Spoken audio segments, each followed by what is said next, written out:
suspense tomorrow at 10:30 with the strange possession of Mrs. Oliver, a young woman haunted by a powerful spirit. I dreamed I was dead. Well, that's a nice dream. I think it means I'm dying inside. Well, it isn't you. Why? It just isn't, that's all. What's your name? I'm Mrs. Greg Oliver. You're Sandy. I've told you who I am. Well, now will you please leave me? A woman trapped by the occult, the strange possession of Mrs. Oliver, tomorrow at 10:30 on Thames.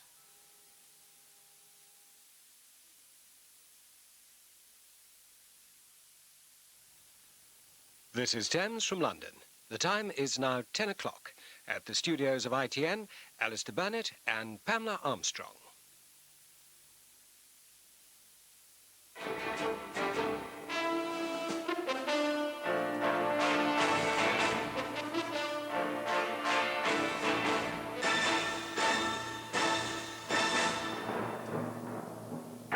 Mrs. Thatcher refuses to give in on GCHQ.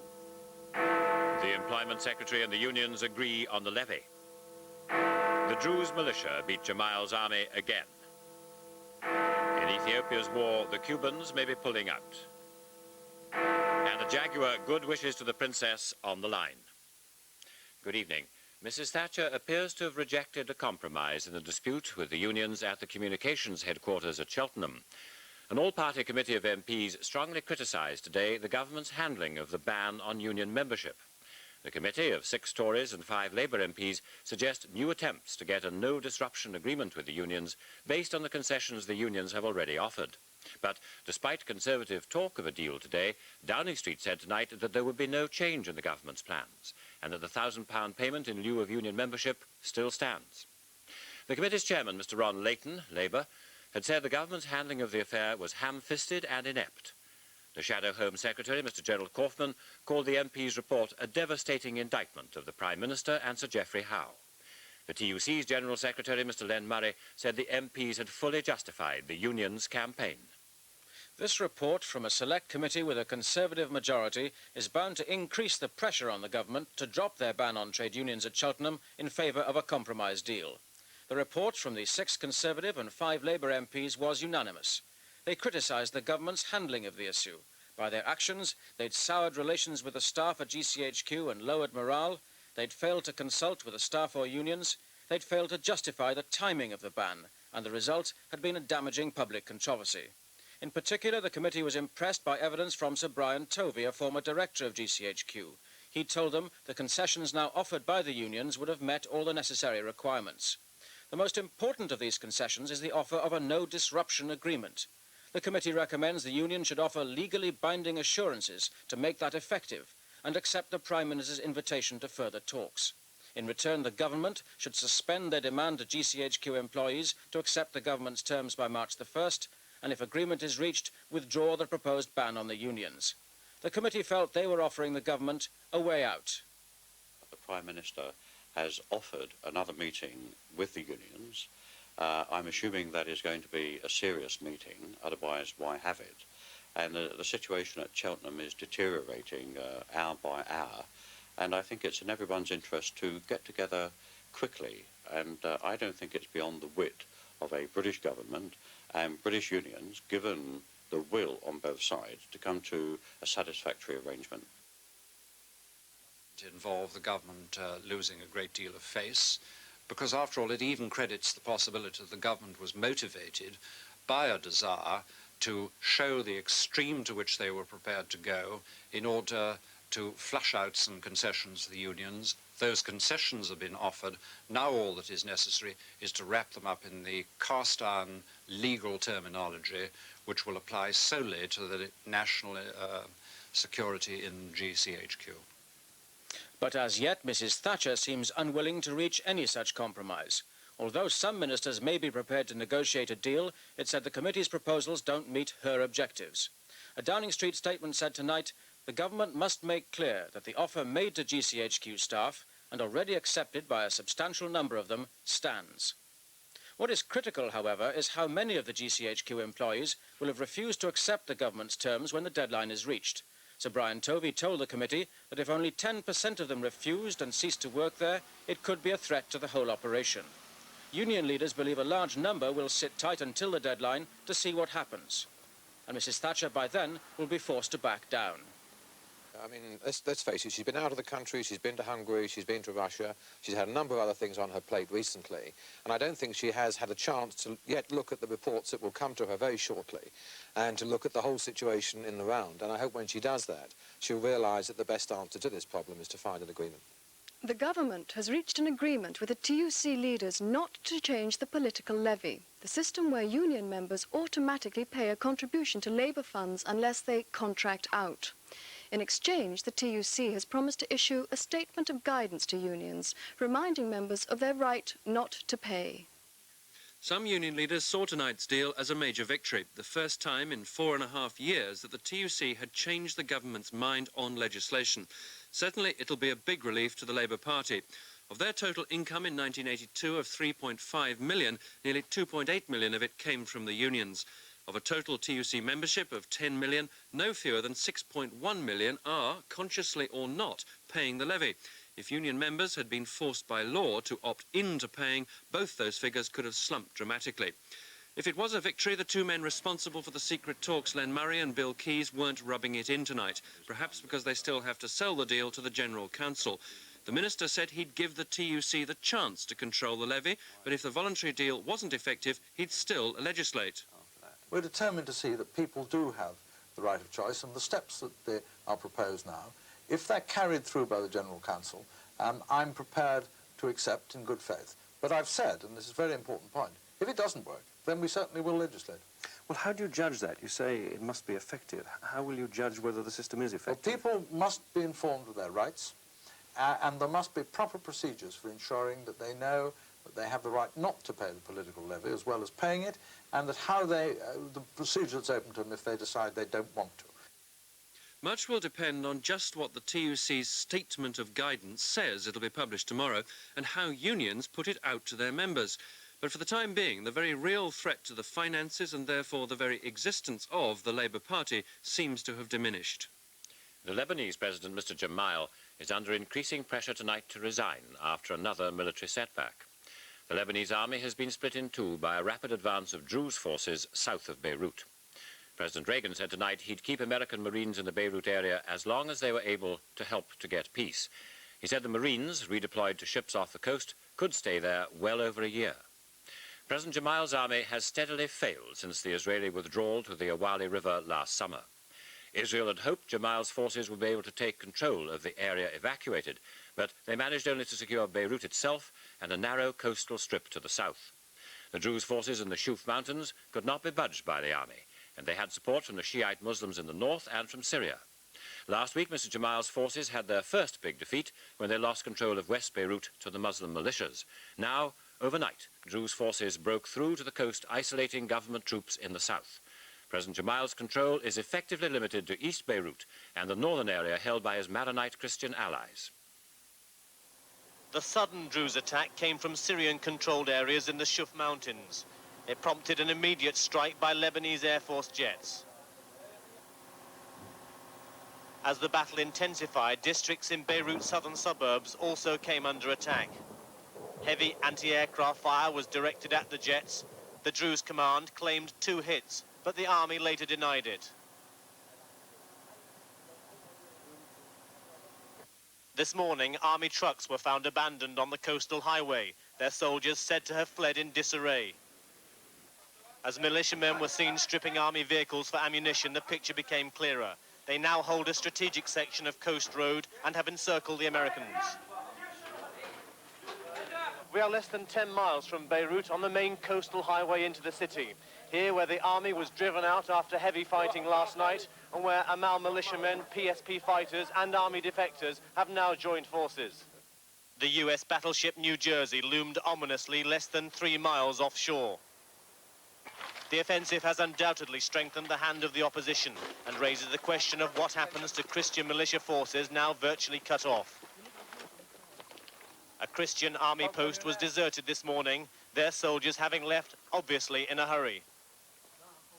Outside we found munitions, Israeli-made and supplied to the Christian forces. And one Amal leader said the conflict could spread south. We want to fight Israel. We want to fight him. We want to fight anybody who wants to come to our area. Anyone, we can fight him. Only Lebanese here. As opposition confidence grew that they have President Jamal on the run, Muslim fighters celebrated their victory by parading through one village with a white dove. It symbolizes peace, they said, but peace is a long way off. Brent Sadler, News at 10, South Beirut. Gunmen in Rome shot dead tonight the American diplomat in charge of the multinational peacekeeping force in Sinai. Mr. Ray Hunt, who was 56, was Director General of the 10-nation force sent to Sinai in 1982, when Israel handed it back to Egypt under the Camp David agreement. 2 or 3 gunmen opened fire on Mr. Hunt's chauffeur-driven car when he got home from the Rome headquarters of the Sinai force. A telephone caller said the attackers were the Fighting Communist Party, and that they opposed the Camp David agreement, the Lebanese peacekeeping forces, and NATO missiles in Italy. The Prime Minister has emphatically denied renewed allegations about her son Mark's activities in Oman. Labour's spokesman on House of Commons matters, Mr. Peter Shaw, wrote to her calling for a statement now that Mr. Mark Thatcher has publicly acknowledged his involvement in a contract there. It was not good enough, he said, for her to claim that she was batting for Britain. And he went on, "I know of no previous occasion when a minister has batted for a single firm in which a member of his own family had a direct financial interest." Within hours, Mrs. Thatcher replied, "You did not produce a shred of evidence to support such a serious allegation. It is quite untrue." The Princess of Wales has made her first public appearance since the announcement of her baby due in September. She and Prince Charles visited the Jaguar car factory in Coventry. They were to have gone by helicopter. Instead, they arrived by train, and it was 7 minutes late. A police spokesman had said the change from a helicopter to a train was due partly to the weather and partly to the princess's condition. A later statement said the change was due entirely to freezing fog, and Princess Diana gave no indication to the contrary. The visit was to pay tribute to the turnaround in Jaguar's performance, which has seen the company move from the brink of extinction in 1980 to a profit last year of £50 million. But another subject was uppermost in everybody's mind. Princess Diana told a worker she didn't mind one little bit whether her baby was a boy or a girl, and, complimented on her figure, she said she was afraid she wouldn't be keeping it much longer. The prince said to one worker, "Production is going well." He replied, "Your production is going pretty well too." At one point the prince said, "I'm afraid we're adding to the population explosion." The couple's schedule ran an hour late because of the change in travel plans, and it was suggested to them that they cut short their visit. But to the obvious delight of waiting school children and the Jaguar workforce of 4,000, they kept to their original schedule. John Suchet, News at 10, in Coventry. In Ethiopia, so long aligned to the communist countries, the signs are of a new course that's getting the Cubans out. A special report next. Plus, why the authorities stick up for Porton Down. And the missing cockatoo, a long-paying flight. That's in a couple of minutes.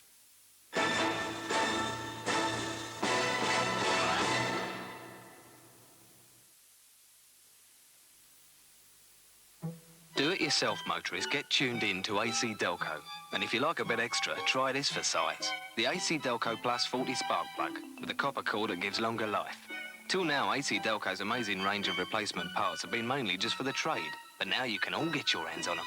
They make all sorts of parts for all sorts of motors, and they can help your motor run as sweet as a nutcracker.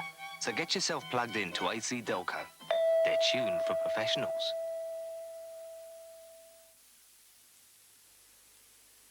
Nobody looks at personal computing quite like Wang.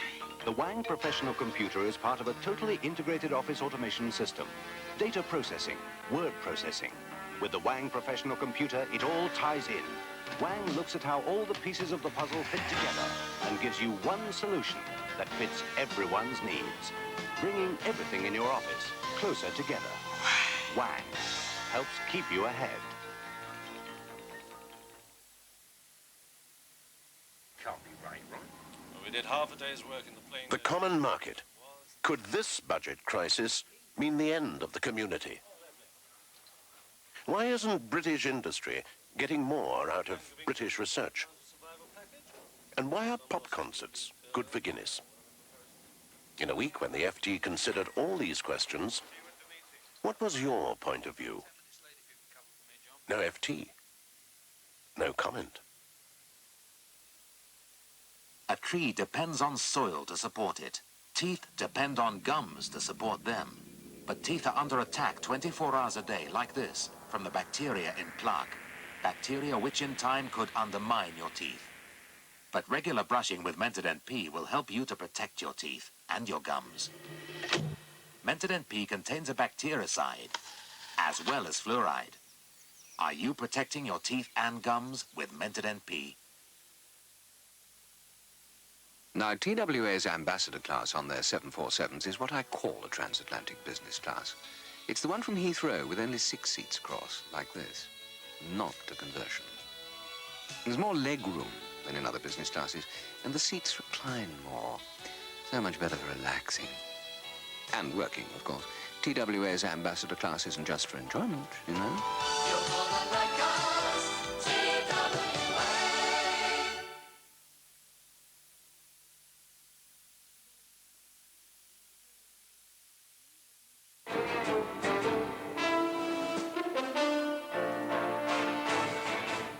There's fresh fighting in the Horn of Africa, the scene of at least 3 wars involving Russian and American-backed forces in the past 7 years. Western diplomats say rebels fighting the Soviet-backed military regime in Ethiopia have now advanced to control almost 1/3 of the country. There are now growing signs of American involvement in Ethiopia. The government faces a massive drought and acute military problems. The rebel guerrillas want independence for the provinces of Eritrea and Tigray, and there's a threat from neighbouring Somalia over the disputed Ogaden Desert. In the first of 3 special reports, David Smith looks at America's role in the politics and plight of Ethiopia. 10 years ago, Ethiopia was the West's most loyal ally in Africa. Today, under a Marxist military regime, it is a client state of the Soviet Union. The newest and best-kept monument in a country 3,000 years old, a statue of Lenin, the godfather of modern-day Ethiopia, it is said. The rhetoric inspired by the Russians, though, is one thing, the reality quite another, because the cost of this revolution, in human and economic terms, has been high, and nowhere quite like here has Russian colonialism been called into question. Arguably no superpower doctrine, be it communism or capitalism, could ever be imposed on these people. Firstly, because Ethiopians are fiercely independent. Theirs was the only African country to avoid colonization until the Italians invaded in the 1930s. Secondly, because they've always looked to themselves, individuals rather than one nation. They are single-minded about protecting and preserving what is theirs, and that defies the collectivization of Soviet-style communism. Thirdly, Ethiopians, as the Russians have discovered, don't work or produce when they don't have an economic incentive. Beyond the poverty line, collectivization offers them. So the Marxist revolution is floundering in a country which both superpowers consider a prize asset. Until a few months ago, the Americans had kept very much a low profile here. But now, sensing that this could be a highly embarrassing graveyard for Russian expansionism in Africa, the Americans have moved quietly onto the offensive. Western diplomats here and elsewhere in East Africa see little subtlety in the American strategy. They call it the carrot and the stick approach. The stick lies with those fighting wars of independence against the government in 2 northern provinces, Eritrea and Tigray. In the past few months, the guerrillas have made advances on almost every front. They've come within 125 miles of Addis Ababa, cutting the main road that leads north. They control almost 1/3 of the country. The Ethiopians accuse the Americans of supporting these guerrillas. From Western diplomats in the region, ITN has learned that America's Central Intelligence Agency, the CIA, is providing some limited help. Not weapons or advisors, but transport fuel. But more importantly, the Americans, according to those sources, are putting pressure on neighboring Sudan, which both rebel groups use as a staging post for supplies, and Saudi Arabia, who put up the cash for the Eritrean guerrillas, to keep them going. The carrot is the food and aid from the West both the government and the guerrillas need so desperately to handle the worst drought and famine in living memory. A drought that is affecting 4 densely populated provinces, a drought that's putting an estimated 5 million people at risk. During our stay in government-controlled Ethiopia, we visited some of the centres in the north that are now handling tens of thousands of victims of that drought. In the past year, since the government first declared an emergency, the situation has hardly improved. Thousands have died. America has a good track record of helping those in need, whatever the politics of the country. Not so this time, though. and that's according to America's allies. Last year, the Ethiopian government pleaded for 100,000 tons of food immediately.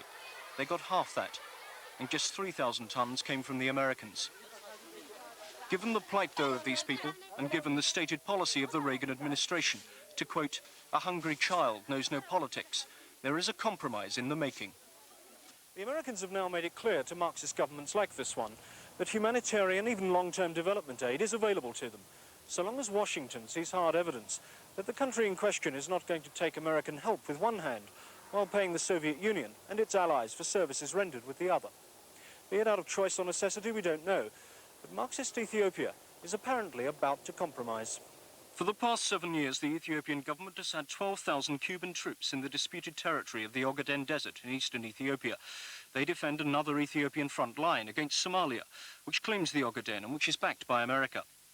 ITN has learned that most of the Cubans, 10,000 out of 12,000, will be sent home shortly. The cost the Cubans charge Ethiopia $6 million a year for their services is the official reason. Yet it's precisely the move the Americans wanted in return for aid. Western diplomats say it's no coincidence that America has just announced an immediate grant of nearly $1 million for a new fleet of trucks to take food from the ports to the people in need. To back it up, the Americans say they will double their allowance of wheat to Ethiopia immediately, with the promise of more to come if it's requested. To replace the Cubans, though, and fight those wars in the north, the Ethiopian government has started a massive campaign of conscription. Every town we visited had these recruitment centres, blaring out almost Chinese style, a clarion call to arms. The country with the biggest army in Africa, 250,000 strong, is calling up every able-bodied man to counter the threat on all fronts. In the meantime, the situation remains precarious for the vast numbers of people who fled their homes because of the drought, the famine and the wars. In the worst affected areas, the rains have failed yet again. A team of weather experts came to the conclusion recently that the drought here could last for years. It's debatable then what will break first, the weather, the superpower politics being played out over their future, or the determination of these people to cling on. David Smith, News at 10, Ethiopia. Here, new licenses for oil exploration in British waters have been announced. The Energy Minister, Mr. Alec Buchanan-Smith, says he wants to see drilling in some of the deepest and wildest waters around the coast to keep the oil flowing and to save jobs. Worried that oil supplies will start to dry up from next year, the Department of Energy has decided to do a little arm twisting. The oil companies can bid for licenses to drill in the plum areas next to the proven fields, but they may fail unless they also agree to explore the deep and difficult waters on the edge of the continental shelf. Investment in higher technology will be expensive and the results uncertain. The oil giants already have the technology to explore alongside the existing North Sea fields. But the new frontier fields will mean working at up to 3 times the deepest seabeds explored so far. The government will also favour those oil companies which switch research and development and the jobs that go with it to the UK. I'm very encouraged with the discussions we've had with the companies, and I certainly intend to make this a feature for the next round, because if we can get a bigger share of the research and development, particularly with the new technology required in these frontier areas, then it will provide, I believe, a very good and important base for overseas exports, and that's something that I personally am trying to push as hard as I can. The government is clearly taking a risk. Tying in the frontier fields may slow exploration down in the short term, but it may prove a gamble worth taking if it keeps Britain self-sufficient in oil and gas well into the 1990s. Michael Green, News at 10 at the Department of Energy. The Employment Department said today earnings are up partly because of more overtime. They rose by 7.8% last year. Prices rose by 5.3%. It said that employment last July to September rose by 40,000 jobs, the first rise in 5 years. And unit costs in manufacturing industry rose by just 2.6% last year, the lowest for 15 years. The pound rose by nearly 2 cents against the dollar today, closing at $1.4425, up 1.9 cents. The markets are devaluing President Reagan's economy. The government's policies are less popular than ever, but its lead over Labour, 9.5%, has trebled in the past month, according to the Gallup poll in tomorrow's Daily Telegraph. The poll shows law and order as the only issue on which the government is now more popular than unpopular, but Labour's doing worse. Party support is Conservative 43%, up 1.5%, Labour 33.5%, down 4.5%, Liberal SDP Alliance 21.5%, up 2 points in a month. The RSPCA has protested to the Ministry of Defence about the 10,000 animal experiments a year carried out at the Chemical Defence Establishment at Porton Down. They say they want them stopped.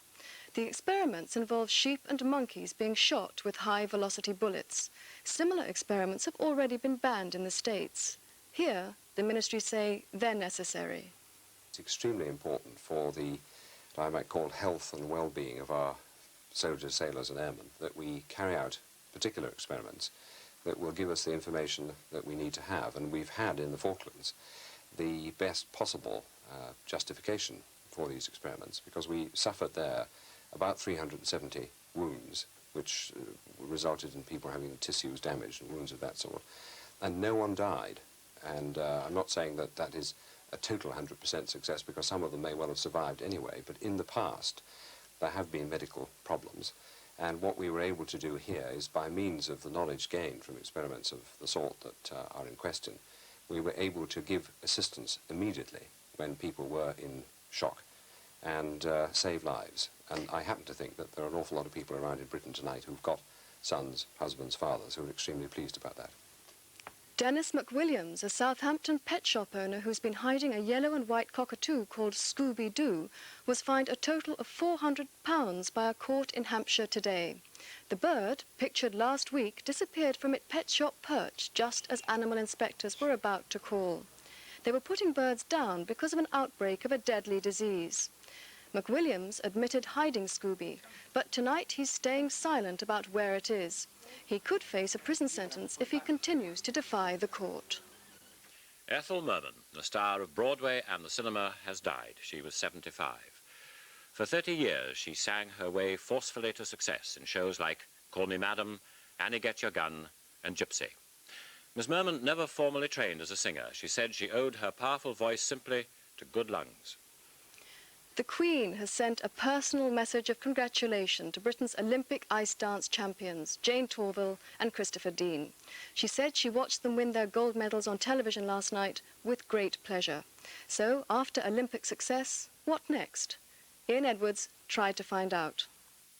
There have been suggestions that you may soon decide to make your personal relationship a more permanent one. Is there any truth in that? Well, I don't know. Maybe we should ask the other people that's been saying it.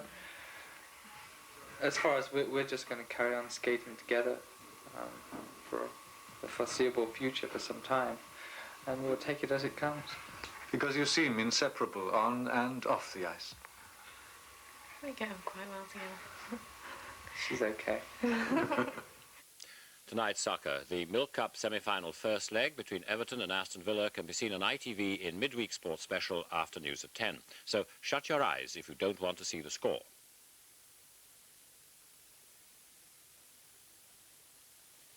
Now, open for the rest of tonight's results. In the Cannon League Division 2, Leeds 1, Swansea still plummeting 0. At the top of Division 3, Oxford 2, Wimbledon 0. In Division 4, a revival at the bottom, Hartlepool 2, Crewe 1, Hereford 2, Swindon 1, and Reading 1, Peterborough 1. In the Scottish Cup third round replays, Kilmarnock 1, Aberdeen 3, Strachan, Miller and Weir got them. And an upset, Stirling Albion 1, Inverness Caledonian of the Highland League 2 after extra time. In the Scottish League Premier Division, Hibs and Dundee were abandoned because of fog in Edinburgh. In the second division, East Stirlingshire 0, Dunfermline 2, Montrose 0, Senhouse-Muir 0, Stranraer 0, Arbroath 1. And the main news again. The government ban on union membership at the communications headquarters at Cheltenham has been strongly criticised by an all-party parliamentary committee. And the government of Lebanese leader President Gemayel looks increasingly threatened after big military advances by the Druze militia. Finally, the South African schoolboy who's using pedal power to help his brother. Dave Victor, who's 14, wants to raise money for a crucial eye operation, and one way is this stunt. He's out to clear a record 9 cars using only speed, strong legs, and sheer guts. And he does it.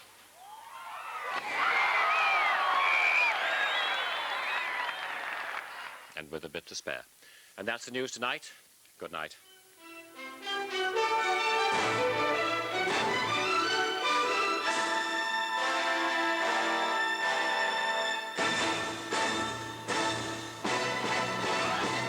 to the Thames headlines, football and Olympics in Midweek Sports Special.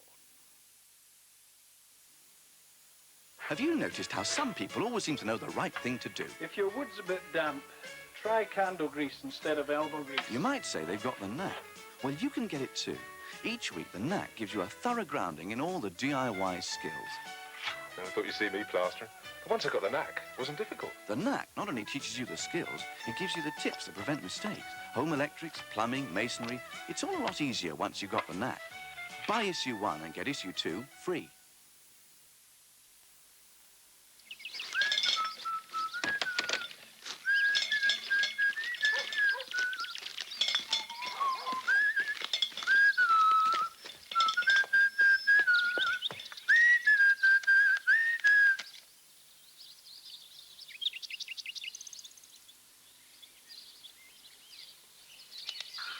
That's the number 6 sound this weekend climbing. The time now is 10 minutes to 7, and it's a beautiful morning out there. Air Canada's good old Canadian hospitality makes flights so good, you won't want to get off.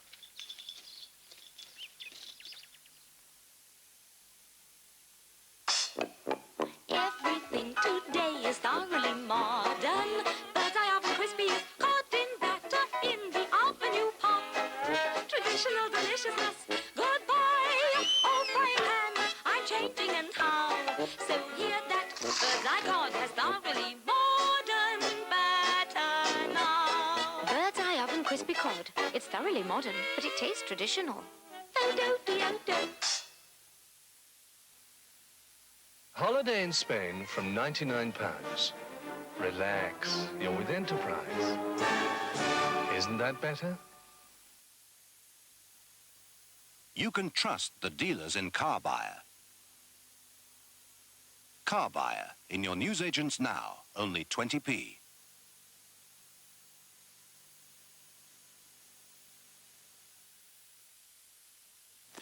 Good evening. London's 1 million pensioners have been told they'll still get concessionary fares on tubes and buses, even after the planned abolition of the GLC. The Transport Secretary, Nicholas Ridley, said today that he had forced the boroughs to take over the scheme, even if some didn't want to. One drawback for pensioners, under the new system, free travel looks likely to be restricted to off-peak times. Boroughs will also be allowed to levy an administration charge if they want to.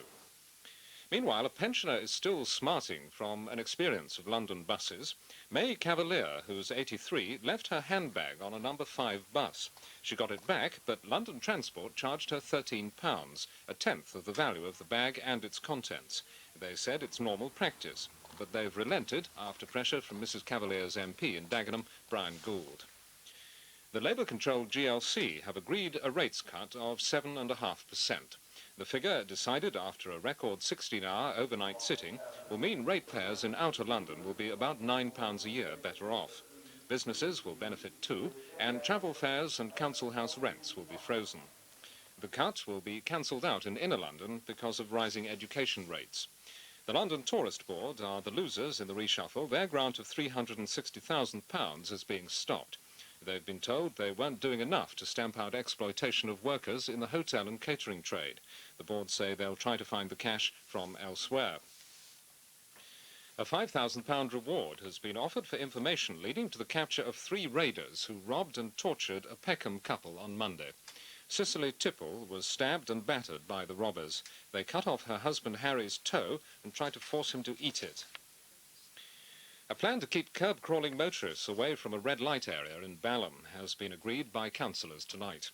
Between 9 p.m. and 2 a.m, Bedford Hill will be closed to cars except for access. Streetlights will be improved as well.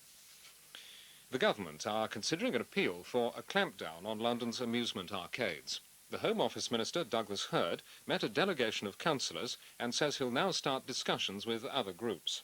The councillors want stricter laws to control the arcades, which they say encourage drug abuse, truancy, male prostitution and juvenile crime. Thames weather, tonight areas of thick fog and a slight frost too. Tomorrow, fog at first, but possibly some hazy sun later, cold and frosty by late evening. And that's it. More Thames news tomorrow. Now, Midweek Sports Special with Brian Moore.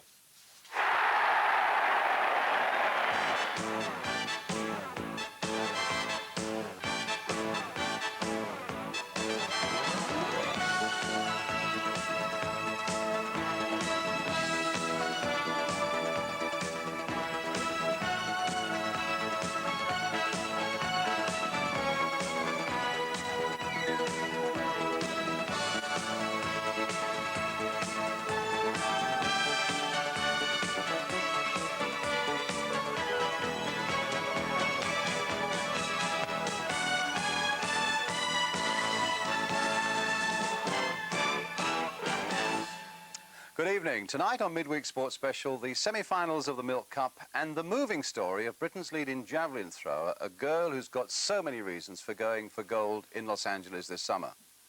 Well, I spent most of the day in a slightly colder spot in Newcastle, where Kevin Keegan has been talking about his decision to quit football at the end of this season and of a secret ambition. I'd love to ride in a Grand National. I don't know how long I'd last or anything. I might have to put up a few pounds overweight, but silly things like that.